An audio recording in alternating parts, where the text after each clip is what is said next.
पेश खिदमत है कहानी शेर को जिंदा करने वाले। बहुत पुरानी बात है कि एक जगह चार दोस्त रहा करते थे। वो हमेशा साथ साथ रहते थे। इनमें से तीन तो बहुत पढ़े लिखे थे, मगर चौथा दोस्त इतना पढ़ा लिखा तो न था, मगर था बड़ा होनहार और तेज। एक दिन उन्होंने दुनिया में घूम फिर कर मुकद्दर आजमाने का फैसला किया। वो चारों दुनिया देखने को निकल पड़े। जल्द ही वो एक घने जंगल में पहुंच गए। रास्ते में उन्हें किसी जानवर की हड्डियां जमीन पर पड़ी हुई मिली।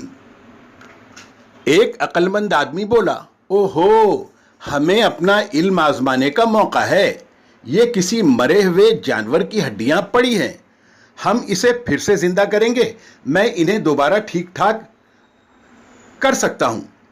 दूसरा दोस्त बोला, मैं इस जानवर के गोश्त, खून और खाल का जिम्मा ले लूंगा। तीसरा दोस्त कहने लगा, मैं अपने कीमती इल्म के जोर से इस जानवर में दोबारा जान डाल दूंगा। इतनी देर में पहला दोस्त तमाम हड्डियों को ठीक ठीक जमा कर ढांचा तैयार कर चुका था और दूसरा दोस्त हड्डियों पर गोश्त, खाल और खून पैदा कर चुका था। अब यह चौथा होनहार चिल्लाया, मेहरबानी करके इसमें जान न डाल देना, ये तो एक शेर है। मगर उसके दोस्तों ने उसकी बात पर ध्यान नहीं दिया। वो उस शेर में जान डालने लगे। होशियार और होनहार दोस्त फौरन एक दरख्त पर चढ़ गया और वहीं से देखने लगा। तीसरे दोस्त ने शेर में जान डाल दी। जैसे ही शेर जिंदा हुआ, वैसे ही वो दहाड़ा और उसने तीनों पर हमला कर दिया।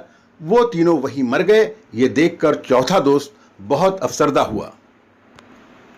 आप सुन रहे थे कहानी शेर को जिंदा करने वाले सैयद निजामुद्दीन कासिम की ज़बानी। ये कहानी national council for promotion of Urdu language और BPI इंडिया प्राइवेट लिमिटेड की तरफ से शाये हुई है।